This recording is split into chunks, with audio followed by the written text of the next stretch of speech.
नमस्कार। Radian learning के इस ऑनलाइन प्लेटफॉर्म पर मैं रौनक द्विवेदी आपका स्वागत करता हूं। दोस्तों, आज के इस वीडियो में हम जून महीने के ही कुछ महत्वपूर्ण सवालों के बारे में जानेंगे। मेरा टारगेट है कि सबसे पहले मैं आपको जून महीने के सभी छोटे बड़े सवालों को कंप्लीट कराऊं। उसके बाद अप्रैल और मई 2023 के उन सवालों को भी कवर करेंगे जिनके आने के चांसेस ज़्यादा हैं। लेकिन फिलहाल आज के हम अपने इस सेशन को शुरू करते हैं और अपने पहले सवाल पर चलते हैं। आज का हमारा जो पहला सवाल है वह है भारत ने अपना तीसरा anti submarine warfare shallow water craft किस नाम से लॉन्च किया है? जी हाँ, ये बहुत बढ़िया सवाल है ये, और इसका हम लोग उत्तर जान लेते हैं सबसे पहले। तो इसका जो उत्तर है वह है ए, यानी कि अंजदीप। अब हम जान लेते हैं कि यह अंजदीप क्या है, इसके बारे में थोड़ी सी जानकारी ले लेते हैं। तो ये जो अंजदीप है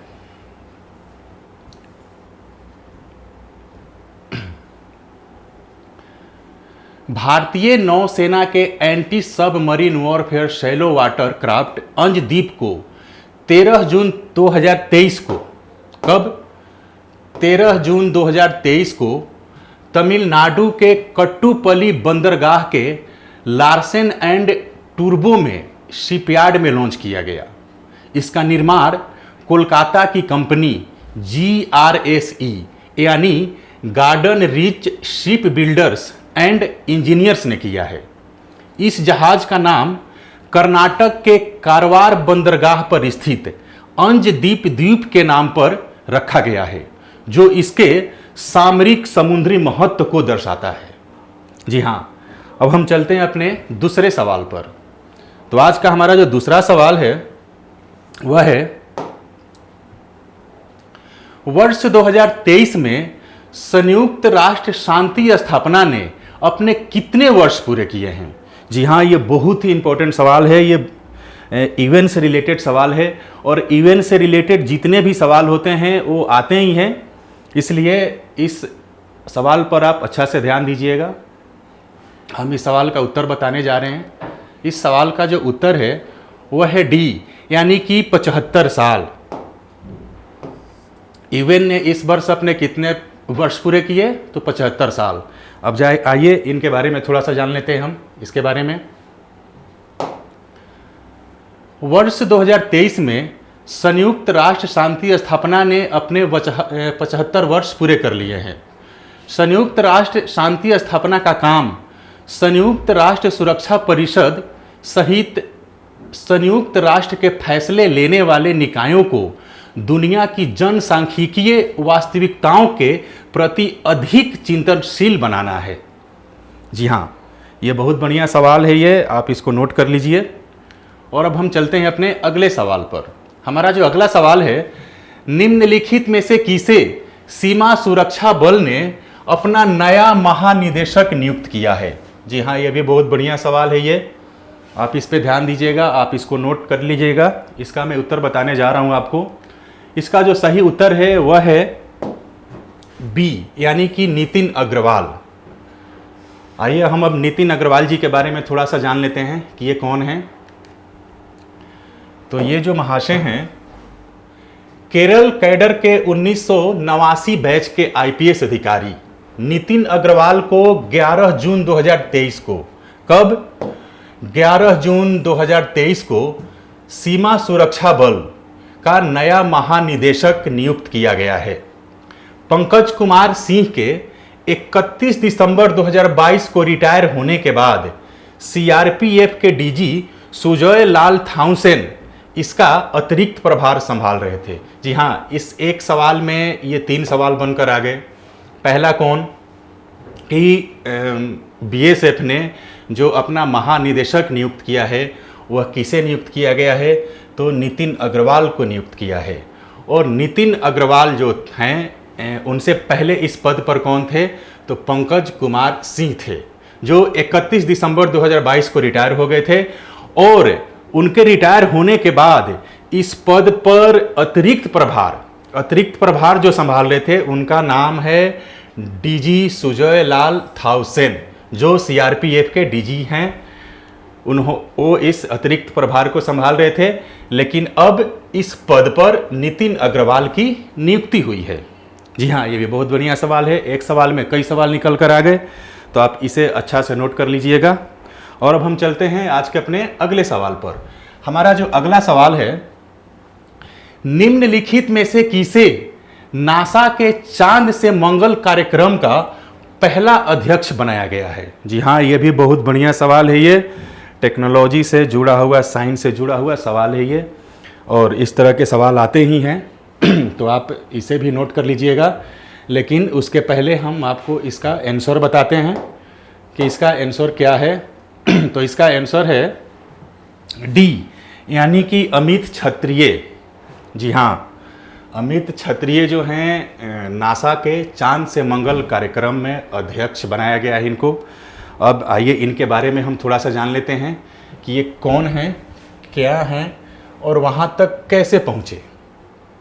जी हाँ, अमेरिकी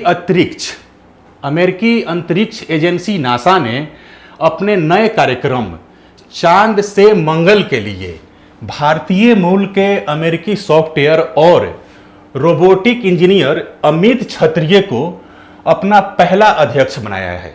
इस कार्यक्रम के लिए पहला अध्यक्ष बनाया है, जो मार्च 2023 से अपनी जिम्मेदारी संभालेंगे। जी हाँ, कब से संभालेंगे? मार्च 2023 से अपनी इस जिम्मेदारी को संभाल रहे हैं। इनका काम क्या होगा? इस कार्यक्रम में इनका काम क्या होगा, अब उसके बारे में हम जान लेते हैं। तो चंद्रमा और मंगल ग्रह पर मानव मिशन की योजना बनाना और उन्हें लागू करना इनका काम होगा। जी हाँ, अब इनके बारे में जान लेते हैं कि ये कौन, इससे पहले कहाँ थे। तो अमित क्षत्रिय जो हैं, अमित क्षत्रिय के करियर की शुरुआत ही नासा से 2013 में हुई थी। वे वर्ष 2014 से 2017 तक अंतरिक्ष केंद्र उड़ान निदेशक के पद पर कार्यरत रहे हैं। जी हाँ, ये बहुत बढ़िया सवाल था, आप इसे नोट कर लीजिए। और अब हम अगले सवाल पर चलते हैं अपने। हमारा जो अगला सवाल है वह है, भारत के किस राज्य में पहली बार राष्ट्रीय प्रशिक्षण सम्मेलन का आयोजन किया गया? जी हाँ, ये बहुत बढ़िया सवाल है ये, और इसका हम लोग पहले उत्तर जान लेते हैं, फिर इसके बारे में जानेंगे थोड़ा। हमारा जो इस सवाल का उत्तर है वो है सी, यानी कि नई दिल्ली। नई दिल्ली। अब आइए इसके बारे में हम थोड़ा जान लेते हैं डिटेल में।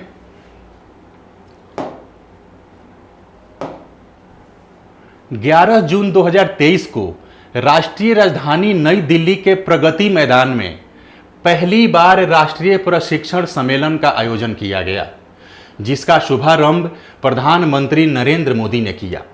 इस राष्ट्रीय प्रशिक्षण सम्मेलन का उद्देश्य जो है, देश भर में प्रशासनिक सेवा प्रशिक्षण संस्थानों के बीच सहयोग को बढ़ावा देने और प्रशासनिक अधिकारियों के लिए प्रशिक्षण और संरचना को मजबूत करना है। जी हाँ, ये बहुत बढ़िया सवाल है, आप इसे भी नोट कर लीजिए। और हम अगले सवाल पर चलते हैं अपने। हमारा जो अगला सवाल है वह है, निम्नलिखित में से कौन सी महिला अमेरिकी विदेश मंत्रालय में एम्बेसडर एट लार्ज चुनी गई हैं? ये बहुत बढ़िया सवाल है, ये इंटरनेशनल सवाल है ये, आप इसे नोट कर लीजिएगा। इसका हम उत्तर बताने जा रहे हैं, और इसका जो सही उत्तर है वो है ए, यानी गीता राव गुप्ता। अब आइए हम जान लेते हैं ये गीता राव जी के बारे में, और इनको क्यों चुना गया अमेरिकी विदेश मंत्रालय में एम्बेसडर एट लार्ज के रूप में। जी हाँ, भारतीय मूल की अमेरिकी नागरिक गीता राव गुप्ता को 12 मई 2023 को, कब? 12 मई 2023 को अमेरिकी विदेश मंत्रालय में महिलाओं से संबंधित वैश्विक मुद्दों के लिए एम्बेसडर एट लार्ज के रूप में नियुक्त किया गया है। महिलाओं के अधिकारों को बढ़ावा देने के लिए हमेशा आगे रहने वाली डॉक्टर गीता राव गुप्ता संयुक्त राष्ट्र के विभिन्न एजेंसियों और कार्यक्रमों के साथ मिलकर काम कर चुकी हैं। जी हाँ, ये बहुत अच्छी बात है, ये इनका बहुत बड़ा अचीवमेंट है ये। अब हम चलते हैं अपने अगले सवाल पर। हमारा जो अगला सवाल है वह है, निम्नलिखित में से कौन अमेरिका की पहली मुस्लिम संघीय न्यायाधीश बनी है? जी हाँ, ये बहुत बढ़िया सवाल है ये, और इसके बारे में भी हम जान लेते हैं, लेकिन सबसे पहले इसका उत्तर जान लेते हैं हम कि इसका सही उत्तर क्या है। तो इसका सही उत्तर जो है वह है सी, यानी कि नुसरत चौधरी। जी हाँ, अब हम नुसरत चौधरी जी के बारे में थोड़ा सा जान लेते हैं डिटेल में। तो अमेरिकी सीनेट ने 15 जून 2023 को नागरिक अधिकार वकील नुसरत चौधरी को अपना नया संघीय न्यायाधीश चुना है। वह अमेरिका में संघीय न्यायाधीश के पद पर पहुंचने वाली पहली मुस्लिम महिला और पहली बांग्लादेशी अमेरिकी भी हैं। जी हाँ, ये बहुत बड़ी अच्छी बात है ये। अब हम चलते हैं अपने अगले सवाल पर। मैं बिल्कुल टाइम नहीं लूँगा आपसे, जितना जल्दी हो सके मैं एक एक सवाल को सॉल्व करूँगा, उसके उत्तर बताऊँगा, उसके डेफिनेशंस बताऊँगा, लेकिन शॉर्ट में, मैं आपका टाइम बिल्कुल नहीं बर्बाद करूँगा। और हम अपने अगले सवाल पर चलते हैं। आज का हमारा जो अगला सवाल है वह है, निम्नलिखित में से किसे ऑस्ट्रेलिया ने भारत में अपना नया उच्चायुक्त नियुक्त किया है? जी हाँ, ये भी बहुत बढ़िया सवाल है, एम्बेसी से जुड़ा हुआ सवाल है, और एम्बेसी से जुड़े हुए सवाल बिल्कुल आते हैं। अगर इस तरह के सवाल आपको आपके नज़र के सामने दिखें तो उसे तुरंत कैच कर लीजिए, तुरंत अपने दिमाग में डाल लीजिए, क्योंकि ऐसे सवाल आते ही हैं। लेकिन सबसे पहले हम इसका उत्तर जान लेते हैं। तो इसका जो सही उत्तर है वो है फिलिप ग्रीन। जी हाँ, अब हम जान लेते हैं इसके बारे में थोड़ा डिटेल में। 16 जून 2023 को ऑस्ट्रेलियाई विदेश मंत्री पेनी वोंग ने भारत में ऑस्ट्रेलिया के अगले उच्चायुक्त के रूप में फिलिप ग्रीन की नियुक्ति की घोषणा की थी। जी हाँ, इससे पहले फिलिप ग्रीन जर्मनी में ऑस्ट्रेलिया के राजदूत का कार्यभार संभाल रहे थे। उन्हें बैरी ओ फारेल की जगह नियुक्त किया गया है। जी हाँ, ये भी बहुत बढ़िया सवाल है, और इस एक सवाल से कई सवाल निकल कर आ चुके हैं इसमें। सबसे पहले कि 16 जून 2023 को ऑस्ट्रेलियाई विदेश मंत्री ने घोषणा की थी कि ऑस्ट्रेलिया के अगले उच्चायुक्त के रूप में फिलिप ग्रीन की नियुक्ति की जाएगी। जी हाँ, कहाँ पे? भारत में। ये एक सवाल निकल कर आ गया। इसमें दूसरा सवाल जो है, इससे पहले फिलिप ग्रीन जर्मनी में ऑस्ट्रेलिया के राजदूत का कार्यभार संभाल रहे थे। कहाँ संभाल रहे थे? तो जर्मनी में। यानी कि भारत से पहले ये ऑस्ट्रेलिया में, सॉरी, भारत से पहले जर्मनी में ऑस्ट्रेलिया के ये राजदूत थे, और इनकी जो अब नियुक्ति हुई है वो बैरी ओ फारेल की जगह पर हुई है। यानी भारत में इनसे पहले जो ऑस्ट्रेलिया के राजदूत थे वो बैरी ओ फारेल थे। यानी कि इस सवाल में 3 सवाल निकल कर आ गए। आप इसे बढ़िया से नोट कर लीजिएगा, अपने दिलो दिमाग में इसको छाप लीजिएगा। और अब हम चलते हैं अपने अगले सवाल पर। हमारा जो अगला सवाल है, निम्नलिखित में से किस राज्य में आज़ाद जनता पार्टी नामक नई राजनीतिक पार्टी का गठन किया गया है? जी हाँ, ये भी बहुत बढ़िया सवाल है। चुनाव से, पॉलिटिक्स से रिलेटेड सवाल है, और आजकल तो पूरा देश पॉलिटिक्स कर रहा है। मुझे पता है ऐसे सवालों में लोग आजकल अपनी रुचि रख रहे हैं। जो पढ़ने वाले हैं वो भी रुचि रख रहे हैं, जो नहीं पढ़ने वाले हैं वो भी रुचि रख रहे हैं। तो आइए हम इस इम्पोर्टेंट सवाल के बारे में जान लेते हैं। सबसे पहले इसका उत्तर जान लेते हैं। इसका जो उत्तर क्या है, तो इसका जो उत्तर है वह है ए, यानी कि छत्तीसगढ़। जी हाँ, छत्तीसगढ़ में इस नई राजनीतिक पार्टी का गठन किया गया है। और अब आइए इसके बारे में थोड़ा सा डिटेल में हम लोग जान लेते हैं। छत्तीसगढ़ विधानसभा चुनाव को लेकर राज्य में एक नई राजनीतिक पार्टी आज़ाद जनता पार्टी का गठन किया गया है। इस पार्टी का गठन धमतरी जिले में आरक्षक पद पर तैनात उज्जवल दीवान ने किया है। कौन किया है? उज्जवल दीवान, इन्होंने इस नई पार्टी आज़ाद जनता पार्टी का गठन किया है और उन्होंने आगामी विधानसभा चुनाव में सभी 90 विधानसभा सीटों पर चुनाव लड़ने का फैसला किया है। जी हाँ, ये बहुत अच्छी बात है। लोकतंत्र में हर किसी को पार्टी बनाने, हर किसी को चुनाव लड़ने का अधिकार है, बस एजेंडे सही होने चाहिए और वो देश हित में होने चाहिए। जी हाँ, अब हम चलते हैं अपने अगले सवाल पर। हमारा जो अगला सवाल है वह है वर्ष 2023 में महिला क्रिकेट इमर्जिंग एशिया कप का विजेता कौन सा देश बना? जी हाँ, ये भी बहुत बढ़िया खेल से रिलेटेड सवाल है, क्रिकेट से सवाल है ये। और मैं आपको हमेशा बताता हूँ कि खेल से कोई भी सवाल हो, चाहे वो क्रिकेट हो, फुटबॉल हो, हॉकी हो, वॉलीबॉल हो, कुछ भी हो, एथलेटिक्स से जुड़ा हुआ हो, आप उसे ज़रूर नोट करिए। खेल के किसी भी सवाल को इग्नोर मत करिए, क्योंकि वो आ सकते हैं और कहाँ से आ जाएंगे ये कोई नहीं जानता। इसलिए खेल से जुड़े हुए सभी सवालों पर नज़र रखिए, नज़र बना के रखिए। और चलिए इसका हम उत्तर जान लेते हैं। इसका जो उत्तर है वह है भारत। इसका उत्तर जो है भारत, यानी वर्ष 2023 में महिला क्रिकेट इमर्जिंग एशिया कप का विजेता कौन सा देश है? तो वह है भारत। जी हाँ, भारत है। अब आइए इसके बारे में थोड़ा डिटेल में हम जान लेते हैं। भारतीय महिला क्रिकेट टीम ने 21 जून 2023 को, कब? 21 जून 2023 को हांगकांग में खेले गए इमर्जिंग एशिया कप के फाइनल मैच में बांग्लादेश को 31 रन से हराकर ट्रॉफी पर कब्जा जमाया। यह भारतीय महिला क्रिकेट टीम का पहला इमर्जिंग एशिया कप है।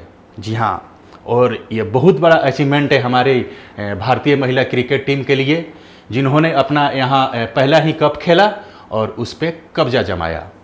तो आइए हम अपने अगले सवाल पर चलते हैं। आज का जो हमारा अगला सवाल है वह है अंतर्राष्ट्रीय योग दिवस 2023 के मौके पर संयुक्त राष्ट्र मुख्यालय में आयोजित योग कार्यक्रम का नेतृत्व निम्न में से किसने किया? जी हाँ, ये बहुत बढ़िया सवाल है, ये नया सवाल है, ये लेटेस्ट एकदम है, अभी 2-4 दिनों के अंदर ही है ये आया हुआ, तैयार किया हुआ। तो आइए हम इसके बारे में जान लेते हैं। सबसे पहले इसका उत्तर जान लेते हैं कि इसका उत्तर क्या है। तो इसका उत्तर जो है वह है सी, यानी कि एनेलिस रिचमंड। जी हाँ, अब हम आइए इसके बारे में थोड़ा डिटेल जान लेते हैं।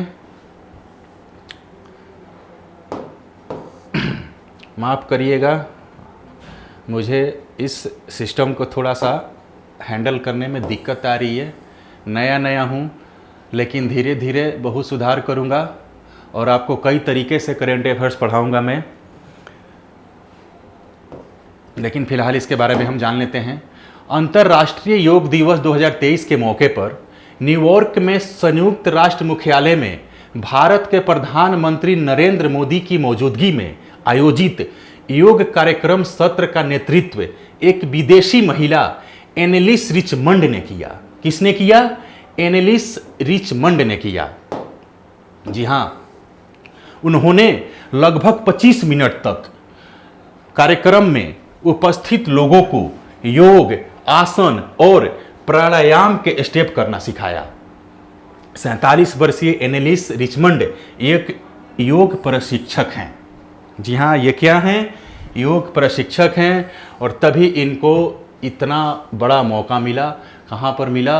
योग के मौके पर प्रधानमंत्री मोदी की मौजूदगी में संयुक्त राष्ट्र में उनको योग सिखाने का मौका मिला। जी हाँ, ये इनके लिए बहुत बड़ा अचीवमेंट है। और चलते हैं हम अपने अगले सवाल पर। हमारा जो अगला सवाल है वह है निम्नलिखित में से किस भारतीय राज्य में शहीदों की याद में बनाए गए अमारा दीपम का उद्घाटन किया गया? जी हाँ, ये भी बहुत बढ़िया सवाल है। हमारे शहीदों से, हमारे सैनिकों से रिलेटेड सवाल है ये, और ऐसे सवालों को तो हम बिल्कुल नहीं छोड़ सकते और एग्जामिनर भी शायद ना छोड़े। तो सबसे पहले हम इसका उत्तर जान लेते हैं। इसका सही उत्तर जो है वो है डी, यानी कि तेलंगाना। क्या है? तेलंगाना। आइए हम अब इसके बारे में थोड़ा सा डिटेल जान लेते हैं। तेलंगाना के मुख्यमंत्री के चंद्रशेखर राव यानी केसीआर के नाम से ये फेमस है पूरे देश में, आप लोग सभी लोग जानते हैं। तो केसीआर ने 22 जून 2023 को, कब? 22 जून 2023 को हैदराबाद में हुसैन सागर झील के पास बने तेलंगाना शहीद स्मारक अमारा दीपम का उद्घाटन किया है। जी हाँ, इस श्रद्धांजलि स्मारक को उन लोगों की याद में बनाया गया है जिन्होंने तेलंगाना राज्य के गठन को लेकर अपने जीवन का बलिदान दे दिया। जी हाँ, ये बहुत अच्छी बात है। शहीदों के नाम पर इस तरह के कार्यक्रम, इस तरह की चीज़ें बनती रहनी चाहिए। आइए अब हम अपने अगले सवाल पर चलते हैं। आज का हमारा जो अगला सवाल है वह है, चीन की ई कॉमर्स कंपनी अलीबाबा ने अपना नया अध्यक्ष यानी चेयरमैन निम्न में से किसे नियुक्त किया है? जी हाँ, यह बहुत बढ़िया सवाल है, टेक्नोलॉजी से जुड़ा हुआ सवाल है, ई कॉमर्स से जुड़ा हुआ सवाल है, ई कॉमर्स कंपनियों से। तो आइए हम इसका उत्तर जान लेते हैं। सबसे पहले इसका उत्तर जो है यह सी है, यानी कि जोसेफ साई जो हैं अलीबाबा ने अपना नया चेयरमैन इनको नियुक्त किया है। अब आइए इनके बारे में हम थोड़ा डिटेल में जान लेते हैं। तो चीन की दिग्गज टेक कंपनी अलीबाबा ने अपने चेयरमैन और सीईओ डेनियल झांग की जगह कंपनी के वर्तमान कार्यकारी उपाध्यक्ष जोसेफ, ये क्या थे? देखिए यहां भी एक सवाल निकल कर आ गया कि इनको चेयरमैन बनाया गया है, लेकिन ये इससे पहले क्या थे? तो कार्यकारी उपाध्यक्ष थे, यानी एग्जीक्यूटिव वाइस चेयरमैन। जी हाँ, और अब इनको अध्यक्ष बना दिया गया, यानी चेयरमैन बना दिया गया।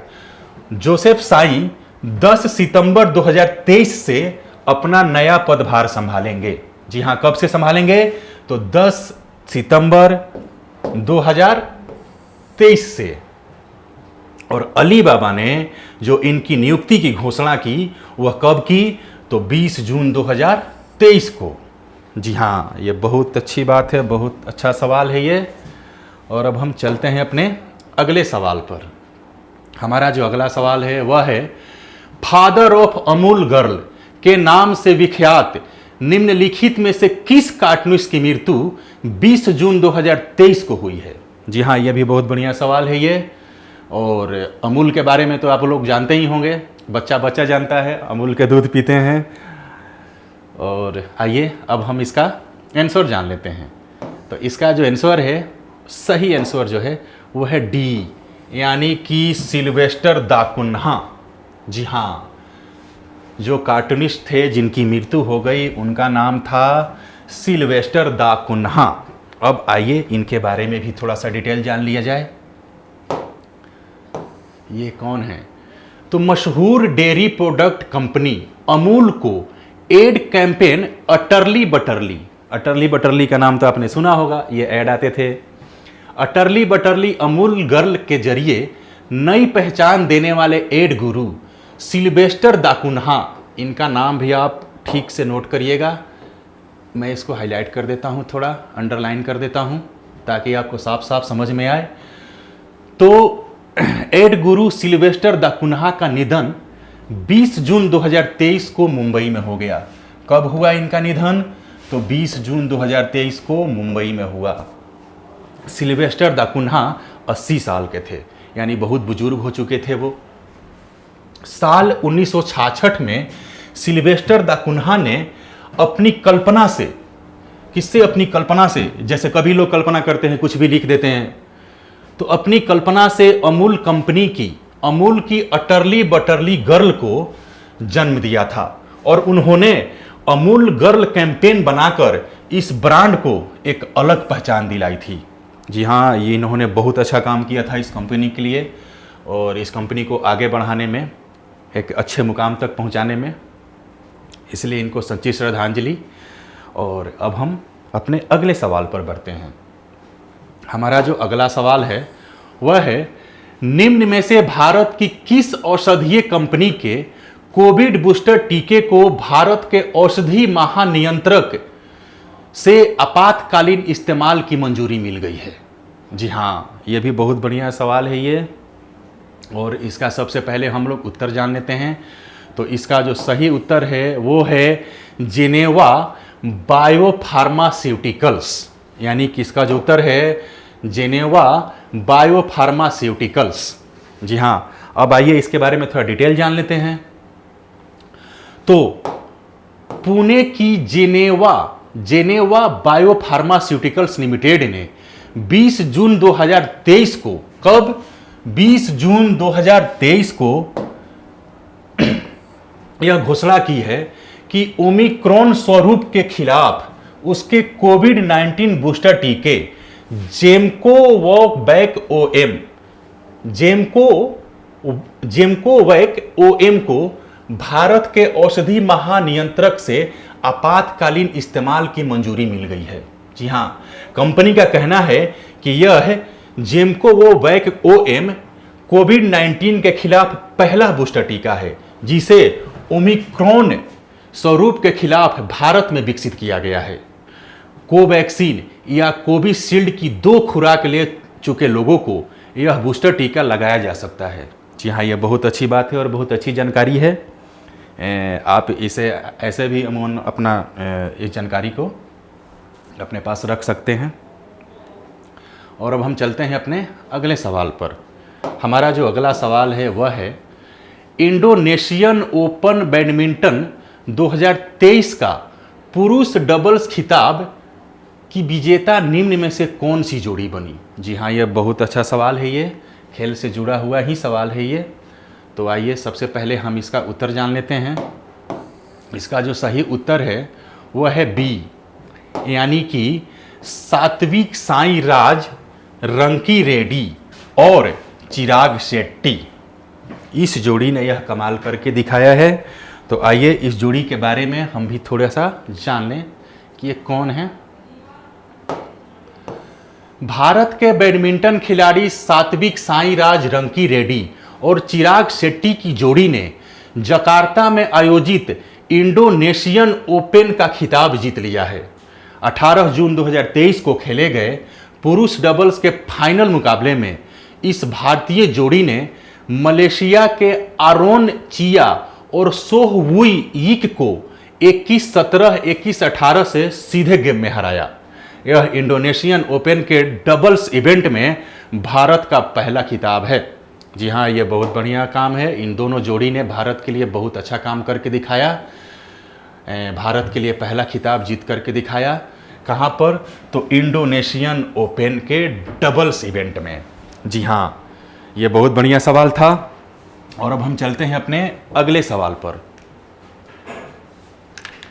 हमारा जो अगला सवाल है आज का वह है निम्नलिखित में से किसने इंटेल इंडिया में अपने 29 साल के कार्यकाल के बाद इस्तीफा दे दिया? जी हाँ, इस्तीफा दे दिया। इसका हम सही उत्तर जानते हैं। इसका सही उत्तर क्या है? इसका सही उत्तर जो है डी, यानी निवृत्ति राय। कौन है ये? निवृत्ति राय ने अपने 29 साल के कार्यकाल के बाद कहाँ से? तो इंटेल इंडिया से इस्तीफा दे दिया। अब जानते हैं कि इन्होंने इस्तीफा क्यों दिया। आइए इनके बारे में थोड़ा सा डिटेल जान लेते हैं। तो भारत में इंटेल इंडिया की प्रमुख निवृत्ति राय ने 13 जून 2023 को 29 साल के कार्यकाल के बाद अपने पद से इस्तीफा दे दिया। जी हाँ, वे फरवरी 1994 से एक डिजाइन इंजीनियर के रूप में इंटेल में अपनी जिम्मेदारियां निभा रही थी। जी हाँ, इसके अलावा एक और अचीवमेंट है इनके साथ। महिला सशक्तिकरण के मुद्दों पर काम करने के लिए राय को 2022 में नारी शक्ति पुरस्कार से भी सम्मानित किया गया था। किससे सम्मानित किया गया था? तो नारी शक्ति पुरस्कार से। जी हाँ, और किसके लिए? तो महिला सशक्तिकरण के मुद्दों पर काम करने के लिए। यह बहुत अच्छी बात है। अब हम जान लेते हैं कि इंटेल क्या है। तो इंटेल दुनिया की सबसे बड़ी कंप्यूटर चिप कंपनियों में से एक है। दुनिया के अधिकतर कंप्यूटर इंटेल की चिप की मदद से ही चलते हैं। जी हाँ, ये बहुत बढ़िया सवाल है, बहुत अच्छी जानकारी है, आप इसे अपने पास रख लीजिए। और चलते हैं अब अगले सवाल पर। हमारा जो अगला सवाल है वह है, टाइम मैगजीन द्वारा जारी 100 सर्वाधिक प्रभावशाली कंपनियों की सूची में निम्नलिखित में से किन भारतीय कंपनियों ने अपनी जगह बनाई है? जी हाँ, भारतीय कंपनियों ने जगह बनाई है। कहां बनाई है? तो टाइम मैगजीन के 100 प्रभावशाली कंपनियों की सूची में। आइए अब हम इसके बारे में थोड़ा अच्छा से जान लेते हैं, कैसे बनाया। तो इसका जो सबसे पहले इसका उत्तर जान लेते हैं। तो इसका सही उत्तर जो है वो है एनपीसीआई और मीशो, यानी ये दो कंपनियां जो हैं इन्होंने टाइम्स मैगजीन के 100 प्रभावशाली कंपनियों की सूची में अपना नाम बनाया है। और आइए हम इनके बारे में थोड़ा और डिटेल में जान लेते हैं, थोड़ा और डिटेल में। जी हाँ, 21 जून 2023 को, कब? 21 जून 2023 को टाइम मैगजीन ने दुनिया की 100 सर्वाधिक प्रभावशाली कंपनियों की सूची जारी की। जी हां, इस सूची में दो भारतीय कंपनियों national payments corporation of India यानी एनपीसीआई और ई कॉमर्स प्लेटफॉर्म मीशो ने अपनी जगह बनाई है। जी हाँ, अब हम जान लेते हैं कि ये एनपीसीआई क्या है और मीशो क्या है। तो एनपीसीआई द्वारा जारी यूनाइटेड पेमेंट्स इंटरफेस यानी यूपीआई तो आप समझ ही रहे हैं, आप यूपीआई पेमेंट हो रहे हैं आजकल, मोबाइल ऐप और क्यूआर कोड के जरिए तुरंत रुपयों को ट्रांसफर करने की सुविधा देता है।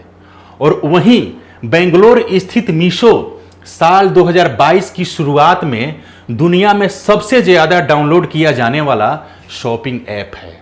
क्या है ये? मीशो शॉपिंग ऐप है। चलिए हम अब अगले सवाल पर चलते हैं अपने। आज का हमारा जो अगला सवाल है वह है, किस देश को वर्ष 2023 में समंदर में प्राकृतिक गैस और तेल का भंडार मिला है? जी हाँ, ये बहुत बढ़िया सवाल है ये। और आप सबसे पहले हम इसका उत्तर जान लेते हैं कि इसका उत्तर क्या है। तो इसका सही उत्तर जो है वह है बी, यानी कि इजराइल। ये जो भंडार मिला है वो कहाँ मिला है? इजराइल में मिला है। और ये हम जान लेते हैं थोड़ा डिटेल में कि कहाँ मिला है, कैसे मिला है। तो इजराइल के ऊर्जा और इंफ्रास्ट्रक्चर मंत्रालय और ग्रीक ब्रिटिश हाइड्रोकार्बन एक्सप्लोरेशन और उत्पाद कंपनी एनर्जियन ने घोषणा की है कि देश में प्राकृतिक गैस और तेल का भंडार मिला है। जी हाँ, गैस और तेल का भंडार मिला है। जिस क्षेत्र पर प्राकृतिक गैस क्षेत्र की खोज हुई है उसे कैटलन नाम दिया गया है। क्या नाम दिया गया है उसे? कैटलन नाम दिया गया है, जिसे हिब्रू में ओको कहा जाता है। क्या कहा जाता है? हिब्रू में उसे ओको कहा जाता है, सॉरी ओरका कहा जाता है। साल 2015 के बाद इजराइल द्वारा मान्यता प्राप्त यह पहली प्राकृतिक गैस की खोज है। जी हाँ, यह बहुत अच्छा सवाल है ये, और आप इसे भी नोट कर लीजिए। और अब हम अगले सवाल पर चलते हैं, यानी कि 20वें सवाल पर। हमारा जो 20वां सवाल है वह है, निम्नलिखित में से किस देश में वहां की private military company Wagner group ने विद्रोह करके गृह युद्ध की स्थिति खड़ी कर दी है? जी हाँ, ये टॉप ट्रेंड में सोशल मीडिया पर, चाहे फेसबुक हो, इंस्टाग्राम हो, आपका ट्विटर हो, चाहे कोई भी सोशल मीडिया प्लेटफॉर्म हो, सोशल नेटवर्किंग प्लेटफॉर्म हो, उस पर यह टॉप ट्रेंड में खबर चल रही है। और हो सकता है आपके पास तक तो पहुंची ही होगी ये खबर, इसलिए बहुत अच्छी खबर है ये, अच्छा सवाल है ये। आए चाहे ना आए, इसको जानकारी के लिए भी अपने पास रखिए। और आइए हम इसके बारे में सबसे पहले इसका उत्तर जान लेते हैं। तो ये जो गृह युद्ध जैसी जो स्थिति बन गई है वह कहाँ बनी है? तो रूस में बनी है। जी हाँ, अब क्यों बनी है, कैसे बनी है, इसके बारे में भी थोड़ा डिटेल में जान लेते हैं। तो रूस और private military company Wagner group के बीच जारी विवाद ने गृह युद्ध की स्थिति खड़ी कर दी है। ये तो मैं आपको पहले बता चुका हूं। वैगनर ग्रुप के अध्यक्ष एवोगेनी प्रिगोझिन ने रूसी रक्षा मंत्री सरगेई शोइगु को हटाने के लिए विद्रोह कर दिया है। क्यों किया? तो वहां के रक्षा मंत्री सरगेई शोइगु को हटाने के लिए। पीएमसी वैगनर के नाम से मशहूर यह प्राइवेट मिलिट्री कंपनी एक रूसी अर्ध सैनिक संगठन है। क्या है? रूसी अर्धसैनिक संगठन है ये, जिस पर देश का कोई भी कानून काम नहीं करता, लागू नहीं होता इन पर। जी हां, जबकि रूस में प्राइवेट मिलिट्री कंपनियां प्रतिबंधित हैं, इसके बावजूद भी वैगनर ग्रुप पर कोई भी कानून लागू नहीं होता है। अब ये क्यों नहीं होता है, ये इंटरनल बातें हैं, इनके बारे में हम बाद में जानेंगे। किसी और मुद्दे की बात होगी, अगर इस पर बात होगी तो हम उसके बारे में जानेंगे। लेकिन फिलहाल हम इस सवाल के बारे में जानते हैं। तो प्राइवेट मिलिट्री कंपनी जो है ये क्या है? रूस की अर्धसैनिक संगठन है, जिस पर देश का कोई भी कानून लागू नहीं होता है, जबकि रूस में प्राइवेट मिलिट्री कंपनियां प्रतिबंधित हैं। और यह कर्मचारियों के लिहाज से दुनिया की तीसरी सबसे बड़ी प्राइवेट मिलिट्री कंपनी है। इसकी स्थापना वर्ष 2014 में हुई थी। कब हुई थी? 2014 में हुई थी। वैगनर ग्रुप का स्थापना जो हुआ था वह 2014 में हुआ था। तब इसके सदस्यों की संख्या जो थी मात्र 250 थी, लेकिन अब यह बढ़कर 50,000 से ज़्यादा हो गई है यह संख्या। चलिए अब हम अपने अगले सवाल पर चलते हैं। आज का हमारा जो अगला सवाल है वह है कि पीएम नरेंद्र मोदी की 3 दिवसीय अमेरिकी यात्रा के दौरान भारत के राष्ट्रगान जन गण मन को प्रस्तुत करने वाली अमेरिकी गायिका निम्न में से कौन है? जी हाँ, बहुत अच्छी बात है। अमेरिका की गायिका और भारत के राष्ट्रगान को गाती हैं, ये बहुत अच्छी बात है, हमारे लिए बहुत सम्मान की बात है ये। और आइए हम उनका नाम जान लेते हैं कि वह मोहतरमा कौन है। तो उनका नाम जो है वह है मैरी मिलवेन। क्या नाम है इनका? मैरी मिलवेन, जिन्होंने हमारे राष्ट्रगान को प्रस्तुत किया है। आइए अब हम इनके बारे में थोड़ा डिटेल में जान लेते हैं, मैरी मिलवेन के बारे में। तो मैरी मिलवेन जो हैं, जून 2023 में भारत के प्रधानमंत्री नरेंद्र मोदी के सम्मान में अमेरिका के वाशिंगटन डीसी में आयोजित कार्यक्रम में अमेरिकी गायिका मैरी मिलवेन ने भारत के राष्ट्रगान जन गण मन को गाकर प्रस्तुत किया था। 38 वर्षीय मैरी एक मशहूर अफ्रीकी अमेरिकी हॉलीवुड स्टार और गायिका हैं। उनका गाया ओम जय जगदीश, जी हाँ, इन्होंने हमारे राष्ट्रगान से पहले ओम जय जगदीश भी गा चुकी हैं। तो उनका गाया ओम जय जगदीश गीत भारत में काफ़ी लोकप्रिय हुआ था, काफ़ी लोकप्रिय है आज भी, और लोग इसे बहुत बढ़िया से आनंद लेते हुए सुनते हैं। तो अब हम चलते हैं अपने अगले सवाल पर। T20 में सबसे तेज 10,000 रन पूरा करने वाले पहले बल्लेबाज निम्न में से कौन हैं? जी हाँ, ये भी बहुत बढ़िया सवाल है ये, और इसके बारे में हम लोग जान लेते हैं। क्रिकेट से जुड़ा हुआ सवाल है ये, खेल से जुड़ा हुआ। मैं तो खेल से जुड़ा कोई भी सवाल नहीं छोड़ता, क्योंकि मुझे पता है कि खेल से जुड़े हुए सवाल आते ही आते हैं। तो सबसे पहले हम इसका उत्तर जान लेते हैं। इसका उत्तर जो है ए, यानी कि जोस बटलर। जोस बटलर को तो आप पहचानते ही होंगे अगर आप क्रिकेट देखते होंगे। तो अब जान लेते हैं कि इन्होंने ये अचीवमेंट कब मिला। ये अचीवमेंट इनको कब मिला, कैसे प्राप्त किया, इनके बारे में थोड़ा डिटेल जान लेते हैं। तो 24 जून 2023 को इंग्लैंड में खेली गई T20 क्रिकेट में इंग्लैंड के वाइट बॉल कैप्टन, ये वहाँ के वाइट बॉल कैप्टन भी हैं इंग्लैंड के, और स्टार बल्लेबाज जोस बटलर ने 10,000 रन पूरे कर लिए हैं। सबसे तेज 10,000 रन पूरे कर लिए हैं। वह इस उपलब्धि को हासिल करने वाले इंग्लैंड के पहले बल्लेबाज और दुनिया के 8वें बल्लेबाज बन गए हैं। जोस बटलर ने यह मुकाम 350वीं पारी में हासिल किया। कब किया? 350 पारियों को खेल करके इन्होंने 10,000 रन अपने पूरे कर लिए, सबसे तेज इससे पहले ये जो रिकॉर्ड था ये भारत के कप्तान, भारत के महान खिलाड़ी किसके पास था? तो रोहित शर्मा के पास था। इससे पहले T20 क्रिकेट में सबसे तेज 10,000 रन पूरा करने की यह उपलब्धि टीम इंडिया के कप्तान रोहित शर्मा के नाम था। ठीक है, इसके लिए उन्होंने 362 पारियां खेलनी पड़ी थी। जी हाँ, यहीं पर फर्क है कि रोहित शर्मा ने 362 पारियां खेल करके 10,000 T20 में सबसे तेज 10,000 रन पूरे किए थे, लेकिन जोस बटलर ने 350 पारियों को खेलकर ही इस मुकाम को हासिल कर लिया। अब हम चलते हैं अपने अगले सवाल पर। हमारा जो अगला सवाल है वह है, केंद्र सरकार ने निम्न में से किन दफ्तरों को बायोमेट्रिक सिस्टम के जरिए कर्मचारियों की उपस्थिति दर्ज करने की व्यवस्था को लागू करने का आदेश दिया है? जी हाँ, ये बहुत बढ़िया सवाल है, ये सुरक्षा से जुड़ा हुआ सवाल है ये, और हम इसके बारे में थोड़ा पहले इसका आंसर जानते हैं कि इसका आंसर क्या है। तो इसका जो सही आंसर है वह है डी, यानी कि उपरोक्त सभी। जो सवाल मैंने आपसे किया था कि केंद्र सरकार ने निम्न में से किन दफ्तरों को बायोमेट्रिक सिस्टम के जरिए कर्मचारियों की उपस्थिति दर्ज कराने की व्यवस्था को लागू करने का आदेश जारी किया है, तो उपरोक्त सभी, यानी कि भारत में जितने भी दफ्तरें हैं सरकारी, उन सब में सरकार ने बायोमेट्रिक सिस्टम के जरिए बायोमेट्रिक सिस्टम जो है लगाने का फैसला, आदेश जारी किया है। आइए हम इसके बारे में थोड़ा डिटेल जान लेते हैं।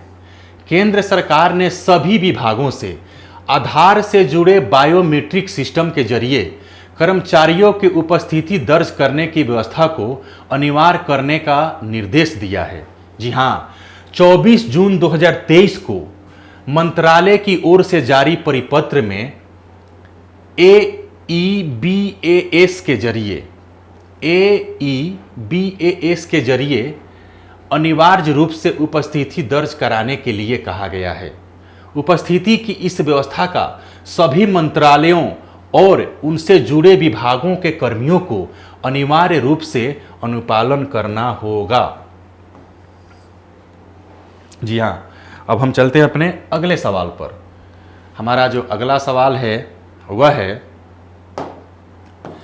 वैश्विक लैंगिक समानता सूचकांक 2023 में कौन शीर्ष पर रहा है? जी हाँ, ये बहुत बढ़िया सवाल है ये, और सबसे पहले हम इसका उत्तर जान लेते हैं कि उसका सही उत्तर क्या है। तो इसका सही उत्तर जो है वह है आइसलैंड, यानी वैश्विक समानता, लैंगिक समानता सूचकांक में शीर्ष पर कौन है? आइसलैंड। अब इसके बारे में भी थोड़ा सा हम बढ़िया से जान लेते हैं।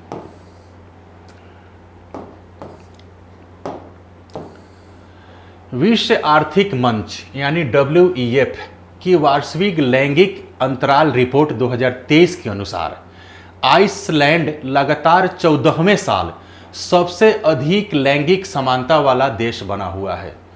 लगातार 14वें साल, ये बहुत बड़ी बात है, बहुत बड़ा अचीवमेंट है इस देश के लिए। वहीं भारत पिछले साल की तुलना में 8 स्थान का सुधार करते हुए 146 देशों में 127वें स्थान पर पहुंच गया है।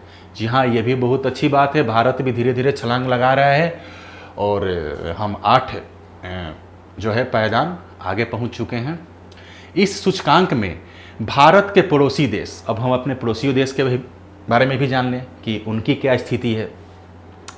तो भारत के पड़ोसी देश पाकिस्तान 142वां, बांग्लादेश 59वां, ये बहुत अच्छी बात है। चीन जो है 107वां, नेपाल 116वां, श्रीलंका 115वां और भूटान 103वें स्थान पर है। कहाँ पर है? तो ये वैश्विकता लैंगिक समानता सूचकांक 2023 में। जी हाँ, अब हम चलते हैं अपने अगले सवाल पर। अगला सवाल और इस सेशन का अंतिम सवाल जो आप लोग के सामने है और बहुत बढ़िया सवाल है, इसके बारे में पढ़ लीजिए आप पहले, मैं भी आपको बता रहा हूँ। RBI के नए डिप्टी गवर्नर कौन बने हैं? जी हाँ, बहुत बढ़िया बात है ये। रिजर्व बैंक ऑफ इंडिया के नए डिप्टी गवर्नर कौन बने हैं? और इसका जो सही उत्तर है वह है डी, यानी कि स्वामीनाथन जानकी रमन। जी हाँ, अब आइए इसके बारे में थोड़ा सा डिटेल हम लोग जान लेते हैं। इस सवाल के बारे में, इस आखिरी सवाल के बारे में, भारत सरकार ने स्वामीनाथन जानकी रमन को भारतीय रिजर्व बैंक के डिप्टी गवर्नर के रूप में नियुक्त किया है। क्या? डिप्टी गवर्नर के रूप में नियुक्त किया है। जानकी रमन की नियुक्ति 3 साल के लिए की गई है। कितने साल के लिए? 3 साल के लिए की गई है। वह महेश कुमार जैन का स्थान लेंगे, यानी कि इस पद पर जो पहले थे वो थे महेश कुमार जैन, जिनका कार्यकाल 22 जून को समाप्त हो रहा है। कब खत्म हो गया इनका कार्यकाल? 22 जून को ही खत्म हो गया। जी हाँ, ये हमारा आज के सेशन का अंतिम सवाल था और हम आपसे फिर मिलेंगे ऐसे एक नए वीडियो में, ऐसे कई महत्वपूर्ण सवालों के साथ। तब तक के लिए आप हमें इजाज़त दीजिए।